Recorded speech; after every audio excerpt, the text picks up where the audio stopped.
Yeah, so my name is Joel. I'm originally from Switzerland. I'm 25 years old and I now live in Vienna since half a year.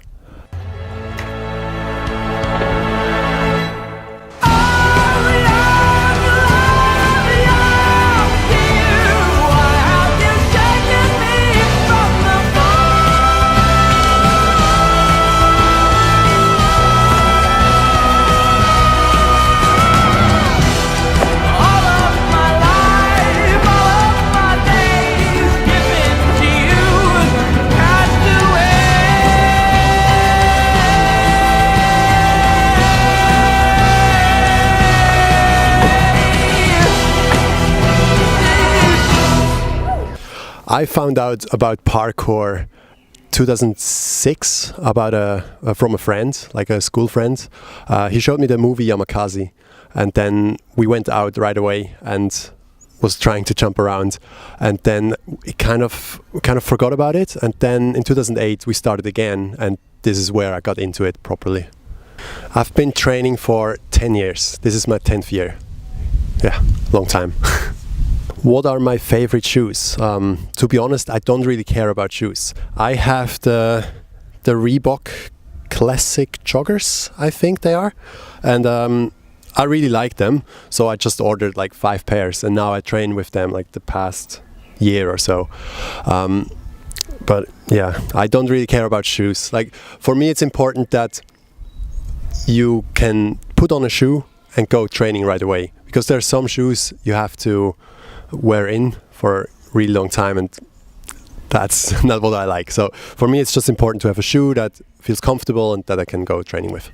Well, so when I'm not training parkour, I probably do a lot of filming, but also that involves parkour obviously, and I have other projects I'm working on, so it's more like a office job what I'm doing, but it always involves parkour in some way. So yeah, it's just something that is in my life and probably will stay in my life for the next year, yeah.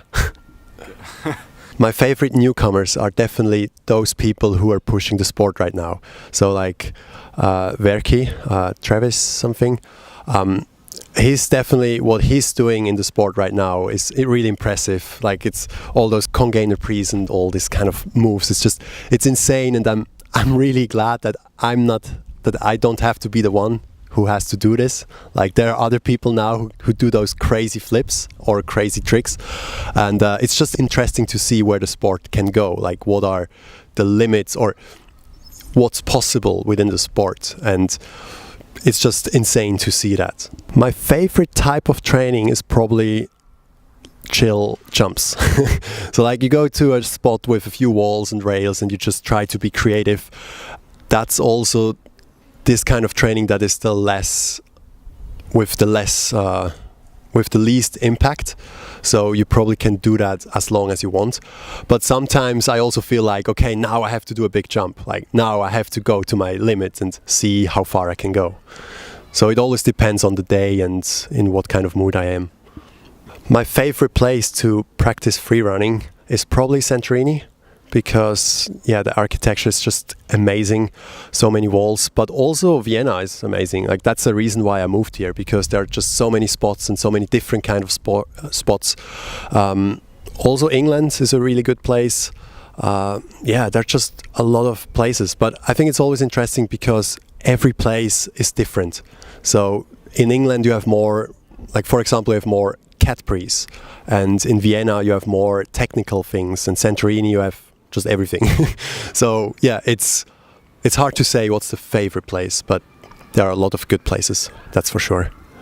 The favorite event I've ever visited, I would say it's For the Love of Movement, but there's a but. For me it got too big.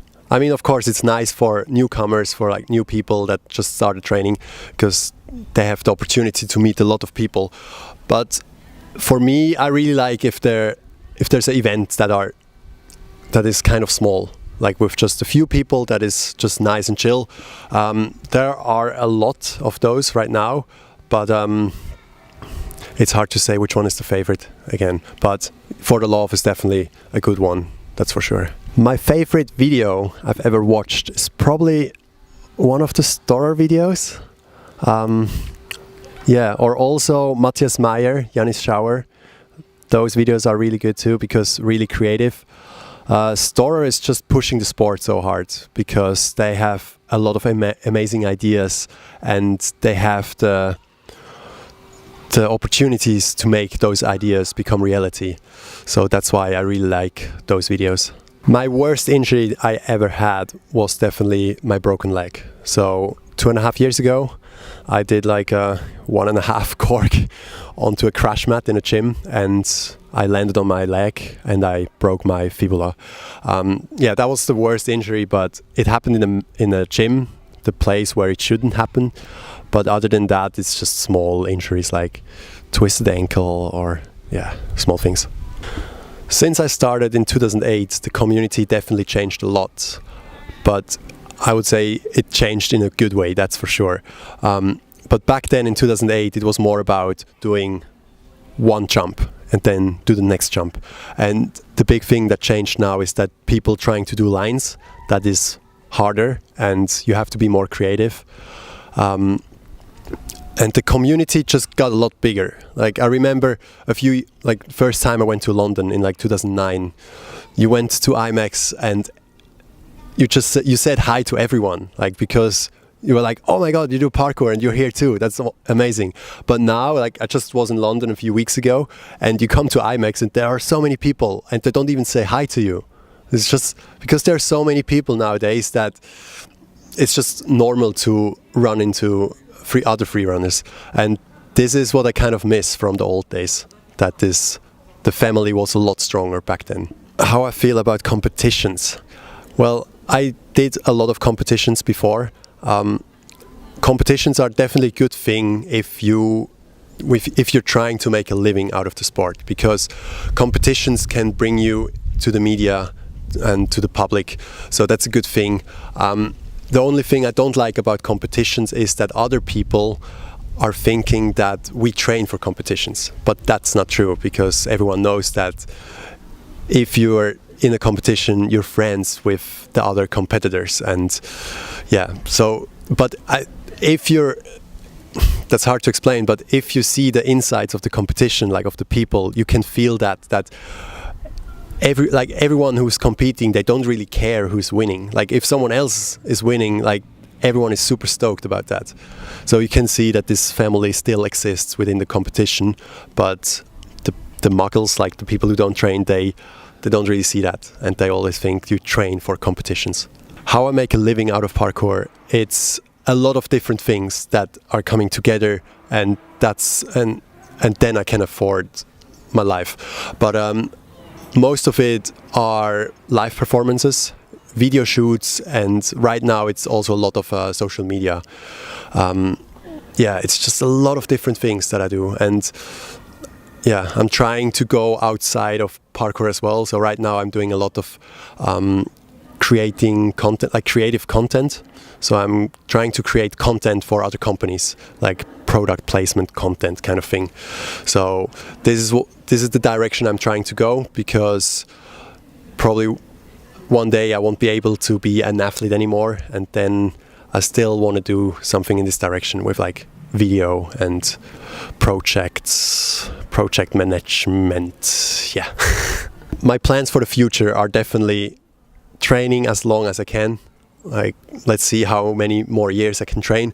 But also what I'm doing right now is a project called Xcover, and it's a travel project that we're trying to inspire people to travel for the outdoors.